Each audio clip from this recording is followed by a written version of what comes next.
दोस्तों, आज की कहानी है शबनम का प्यार हम सफर बन गए। अब मुझे शबनम के प्रति अपनी जिम्मेदारी निभानी थी। उसने आज तक हमेशा मेरा साथ दिया है। मानवता के नाते अब मेरा धर्म है कि मैं उसका साथ दूं। आज शबनम अब तक अस्पताल नहीं आई थी। 2 बजने को आए, वरना वह तो रोज 10 बजे ही अस्पताल पहुंच जाती थी। कभी भी छुट्टी नहीं करती।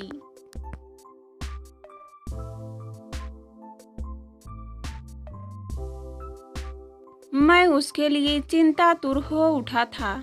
इन दिनों जब से कोरोना का संकट गहराया है, वह मेरे साथ जी जान से मरीजों की सेवा में जुटी हुई थी।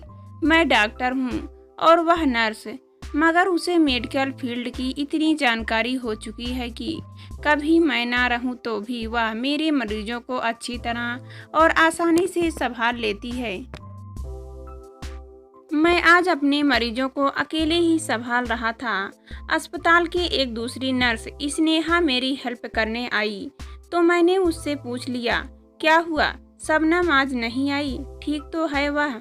हाँ ठीक है, मगर कल शाम घर जाते वक्त कह रही थी कि उसे आस पड़ोस के कुछ लोग काफी परेशान करने लगे हैं। वह मुस्लिम है ना, अभी जमात वाले केसेस जब से बढ़े हैं, सोसाइटी के कट्टरपंथी लोग उससे ही कसूरवार मानने लगे हैं।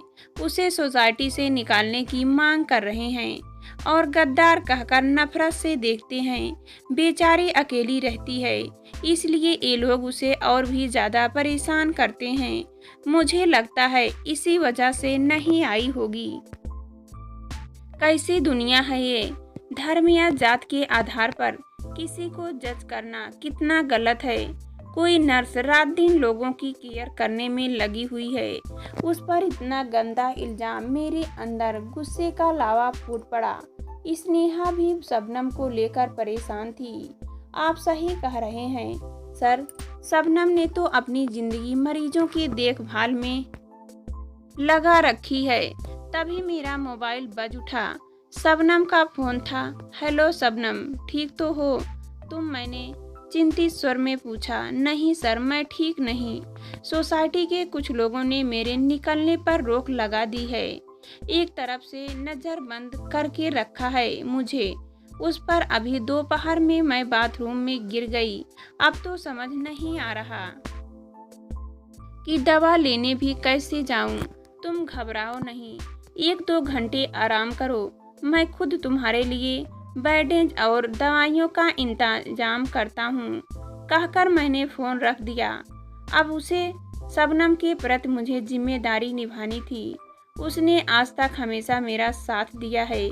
मानवता के नाते अब मेरा धर्म है कि मैं उसका साथ दूं। शबनम का घर दूसरे माले पर था। मैंने उसके दरवाजे की घंटी बजाई तो लड़खड़ाती हुई वह बाहर निकली और दरवाजा खोला। मुझे देखकर उसके चेहरे पर सुकून भारी मुस्कुराहट की लकीरें खिंच गई। डॉक्टर अविनाश, आप खुद आ गए? हाँ शबनम, दिखाओ कहाँ चोट लगी है तुम्हें, ठीक से बैंडेज कर दूं?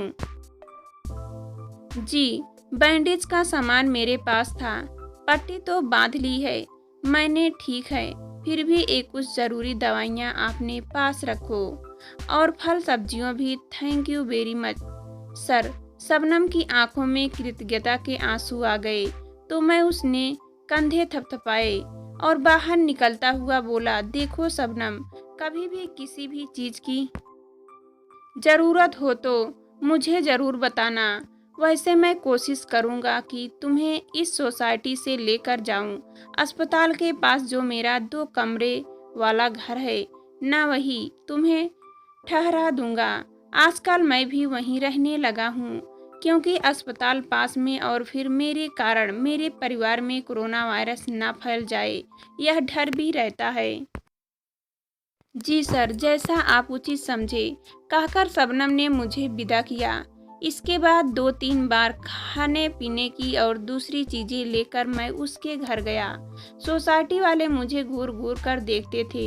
एक दिन तो हद ही हो गई, जब सोसाइटी वालों के कहने पर एक ऊंची जात के पुलिस एसआई नीरज शर्मा ने मुझ पर 2-3 डंडे बरसा दिए।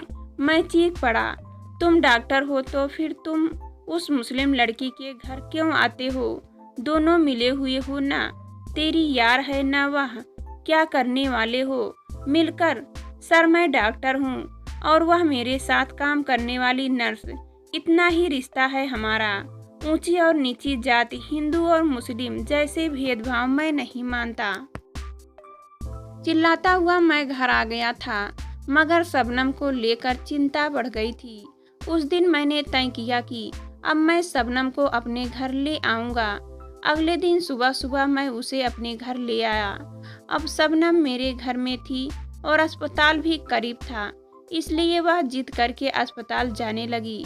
उसे लंगड़ाते हुए, तकलीफ सहते हुए भी मरीजों के लिए दौड़ भाग करते देखकर मेरे मन में उसकी इज्जत बढ़ती जा रही थी। वह घर में भी मेरे लिए पौष्टिक खाना बनाती। दरअसल मेरे घर वाले मेरे साथ नहीं थे। स्वाभाविक था कि मुझे खाने पीने की दिक्कत हो रही थी। ऐसे में मैं अस्पताल के कैंटीन में खाकर गुजारा करता था। मगर जब से शबनम मेरे घर आई, उसने मेरे मना करने के बावजूद किचन की कमान संभाल ली। अपने पैर की तकलीफ के बावजूद मुझे मेरी पसंद की चीज़ें बनाकर खिलाती। मुझे यह एहसास ही नहीं होने देती कि मैं घर वालों से दूर हूँ। अस्पताल में तो वह मेरी सहायिका थी ही, घर में भी मेरी ज़रूरत का ध्यान रखती। हम दोनों बिना कहे ही एक अनजान से बंधन में बंधते चले जा रहे थे। उसका कष्ट मैं महसूस करता था और मेरी तकलीफों का बोझ वह उठाने को तैयार थी। हमारा धर्म अलग था, जात भी अलग थी, मगर मन एक था। हम एक दूसरे को खुद से बेहतर समझने लगे थे। इधर आस पड़ोस में हम दोनों को लेकर सुगबुगाहट होने लगी थी। जल्दी ही सबको पता लग गया कि शबनम दूसरे धर्म की है। लोगों के दिमाग में यह बात कुलबुलाने लगी थी, वह मेरे घर में मेरे साथ क्यों रह रही है? उसके साथ मेरा रिश्ता क्या है? शबनम की सोसाइटी वालों ने भी मेरे कुछ पड़ोसियों को भड़काने का काम किया। अभी तक सामने आकर किसी ने मुझे कुछ कहा नहीं था, मगर उनकी आंखों में सवाल दिखने लगे थे। फिर एक दिन मैं घर लौटा तो मुझे अपनी तबीयत खराब लगने लगी। गले में खराश के साथ सिर दर्द हो रहा था। मैंने खुद को क्वारंटाइन कर लिया। मैंने शबनम से भी चले जाने को कहा, मगर वह कहने लगी कि तबीयत खराब है, मैं ऐसा छोड़कर नहीं जा सकती। तब मैंने उसे अपने कमरे में आने के लिए सख्ती से मना कर दिया। वह दूर से ही मेरा ख्याल रखती रही। एक दिन 2 पड़ोसी मेरे घर आए और शबनम को लेकर पूछताछ करने लगे। मैंने सब सच बताया। अगले दिन सुबह उठा तो देखा घर के बाहर काफी हलचल है। इधर मेरी तबीयत खराब थी, उधर मेरे घर के आगे कट्टरपंथी इकट्ठे होकर नारे लगा रहे थे। मुझे गद्दार कहा जा रहा था। शबनम के साथ मेरा नाम लेकर सोसाइटी से निकालने जाने की मांग की जा रही थी। मैं कुछ समझ नहीं पा रहा था। काफी देर तक हो हल्ला होता रहा।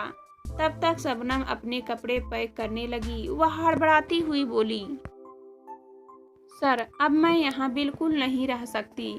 मेरी वजह से आपको भी परेशानी सहनी पड़ रही है। मैं तो कहती हूँ आप भी चलिए। आपको अस्पताल में एडमिट हो जाना चाहिए। तबीयत ठीक नहीं है आपकी। कहिए तो आपके घर वालों को बुला देती हूँ। नहीं नहीं, तुम घर वालों से कुछ मत कहो, वो परेशान होंगे, तुम जाओ, मैं सब संभाल लूँगा। मैं पहले भी कह चुकी हूँ, आपको ऐसे अकेले छोड़कर नहीं जा सकती। वैसे भी ये लोग यहाँ आपका जीना मुहाल कर देंगे। आपकी तबीयत भी ज़्यादा खराब हो रही है। मैं डॉक्टर अतुल को फ़ोन कर देती हूँ, वे हमें यहाँ से ले जाएंगे। ठीक है, मैं जा रहा हूँ, लड़खड़ाती आवाज़ में मैंने कहा। शबनम ने जल्दी जल्दी सब इंतजाम किया। किसी तरह हम अस्पताल पहुँच गए और कोरोना के संदेह की वजह से मुझे एडमिट कर दिया गया। टेस्ट रिपोर्ट पॉजिटिव आई। मेरी तबीयत तेजी से खराब होने लगी, मगर शबनम ने तो मेरा साथ छोड़ा और ना आस। वह लगातार मेरा ख्याल रखती रही, मेरे अंदर सकारात्मक ऊर्जा भरती रही। लंबे इलाज के बाद धीरे धीरे मैं ठीक हो गया। इसके बाद भी मैं 14 दिन तक मुझे अस्पताल में ही रखा गया। इस दौरान शबनम के लिए एक लगाव मेरे मन में पैदा हो गया। एक दिन शबनम मुझे दुखी सी नजर आई। मैंने टोका तो उसने बताया, मैं बस आपके ठीक होने का इंतजार कर रही थी डॉक्टर। अब मैं इस इलाके में और नहीं रहना चाहती।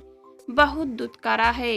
लोगों ने मुझे आपके साथ मेरा नाम जोड़कर आपको भी बदनाम किया गया। मेरी कोई गलती नहीं थी, मगर मेरे पैसे को भी इज्जत नहीं दी गई।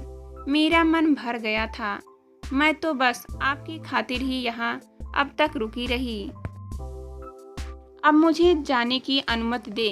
मैं अस्पताल छोड़कर जाना चाहती हूँ। शबनम की भीगी आंखों के पीछे मेरे लिए छुपा प्यार मैं साफ देख रहा था। मैंने उसे रोका, रुक जाओ शबनम, तुम कहीं नहीं जाओगी। जो नाम उन्होंने बदनाम करने के लिए जोड़ा, उसे मैं हकीकत में जोड़ना चाहता हूँ। शबनम ने अचरज से मेरी तरफ देखा। मैंने मुस्कुराते हुए कहा, क्यों ना इसी अस्पताल में हम आज शादी कर लें। देर करने की क्या जरूरत है। शबनम ने शर्मा कर निगाहें झुका ली।